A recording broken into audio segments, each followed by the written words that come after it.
Yang akan saya jelaskan pertama adalah sejarah kepermukaan. Nah, sejarah kepermukaan ini terbagi menjadi dua, yaitu sejarah kepermukaan dunia dan sejarah kepermukaan Indonesia. Yang pertama yang akan saya jelaskan adalah sejarah kepermukaan dunia. Sejarah kepermukaan dunia lahir pada tanggal 22 Oktober 1857 dengan nama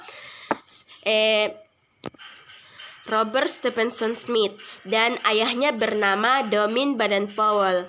Domin Baden-Powell ini adalah seorang geometri yang berkuliah di Universitas Oxford, yang meninggal pada saat Stephenson masih kecil. Dari latar belakang yang suka berpetualang dan memiliki pengalaman menjadi anggota militer Inggris, maka Robert Baden-Powell menjadi pembina anggota militer Inggris. Dari pembinaan dan praktek inilah cikal bakal berdirinya Pramuka. Dia belajar dari ibu dan saudara-saudaranya yang selalu mengayominya karena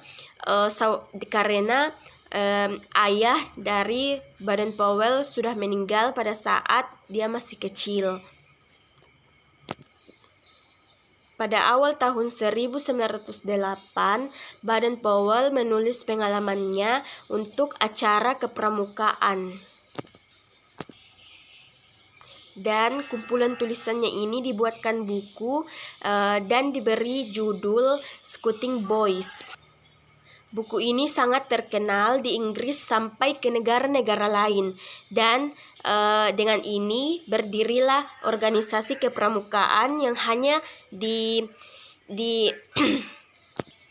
yang hanya untuk laki-laki dengan nama Scout Boys. Dan pada tahun 1912 atas bantuan adiknya, maka didirikanlah kepramukaan untuk wanita atau perempuan dengan nama Girls Guides. Di masa akhir tugasnya, Baden banyak menulis buku panduan kepramukaan dan menulis manfaat-manfaat untuk kaum muda. Pada tahun 30 Juli 1920 di Olympial Hall merupakan tahun yang sangat berpengaruh dalam sejarah pramuka karena pada saat itu pertama kalinya diadakan jambore. Sebanyak 8.000 anggota pramuka dari 34 negara. Dan di sini ada pun daftar-daftar jambore yang pernah dilaksanakan, ada 6, yaitu Jambore Dunia 1 tahun 1920 Olympia Hall Inggris, Jambore 2 Dunia 2 tahun 1924 Denmark, Jambore Dunia 3 tahun 1929 Birkenhead Inggris, Jambore Dunia 4 tahun 1933 Hungaria, Jambore Dunia 5 pada tahun 1937 di Belanda, dan Jambore Dunia ke-6 pada tahun 1947 di Prancis. Dan yang kedua adalah sejarah kepramukaan di Indonesia. Nah, di sini Bapak Pramuka Indonesia adalah Sri Sultan Hamengkubuwono IX. Lahir di Sompilan Ngasem, Yogyakarta pada tanggal 12 April 1912 dan wafat di Washington DC, Amerika Serikat pada tanggal 1 Oktober 1988. Sejarah pramuka di Indonesia lahir pada tahun 1961. Dan sejarah kepramukaan di Indonesia itu adalah bagian dari perjuangan kemerdekaan Indonesia itu sendiri.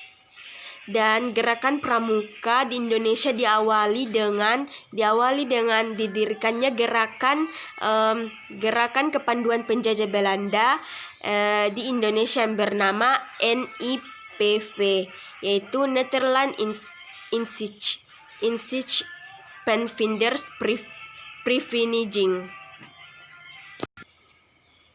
Pada saat yang sama, pejuang bangsa Indonesia ikut mendirikan gerakan untuk menjadikan manusia Indonesia menjadi lebih baik.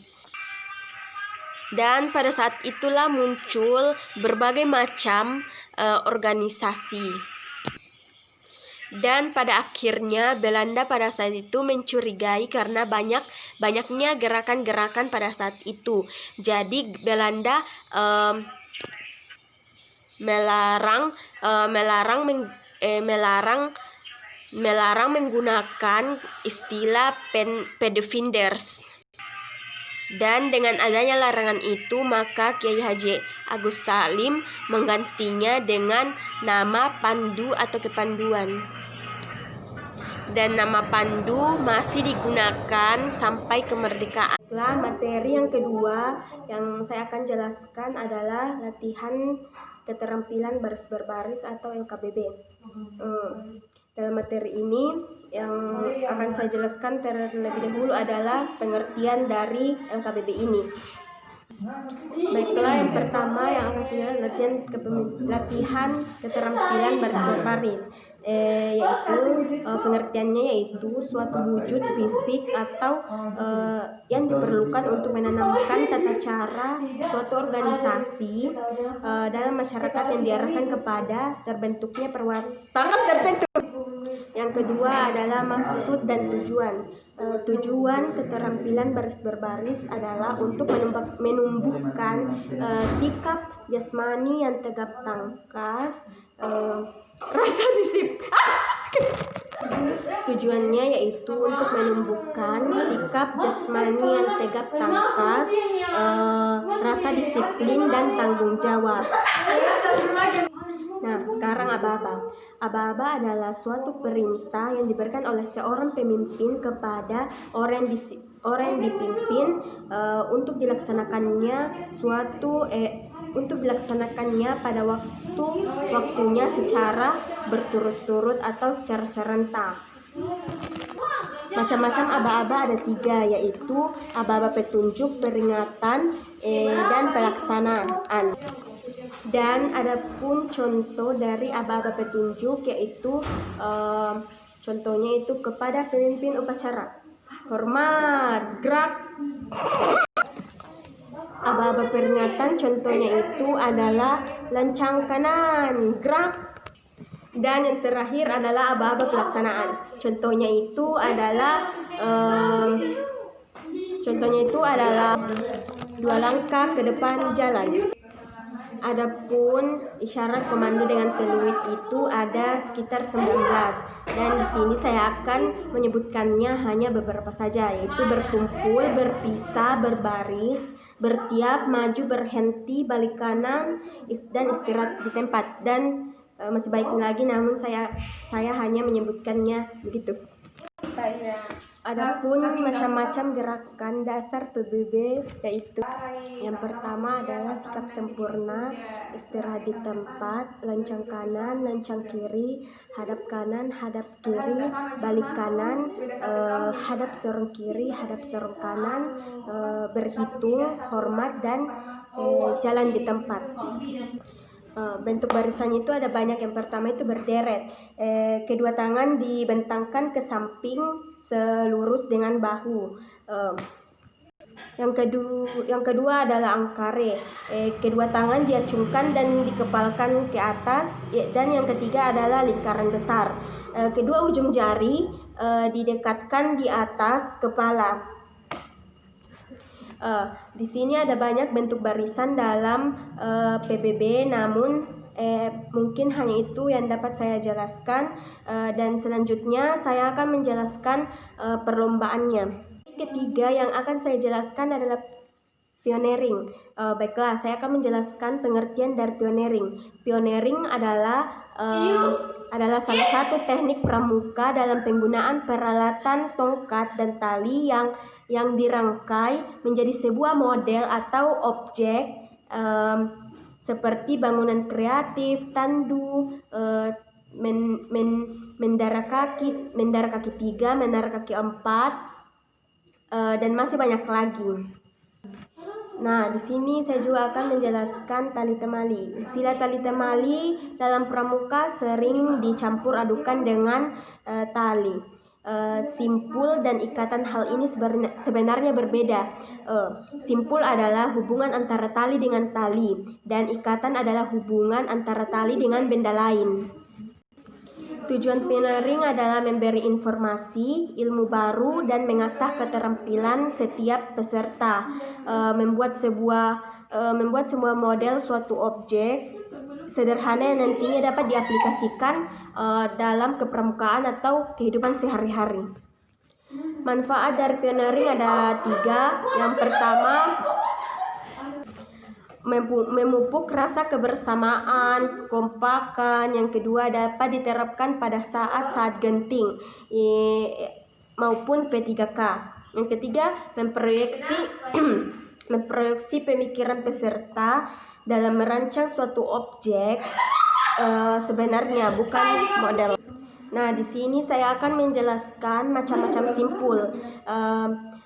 Yang pertama adalah simpul hidup. Simpul hidup berfungsi untuk mengikat suatu benda dengan kuat, tapi untuk melepaskannya tidak terlalu susah. Tali temali simpul ini biasanya digunakan untuk mengikat tiang. Yang kedua adalah simpul mati.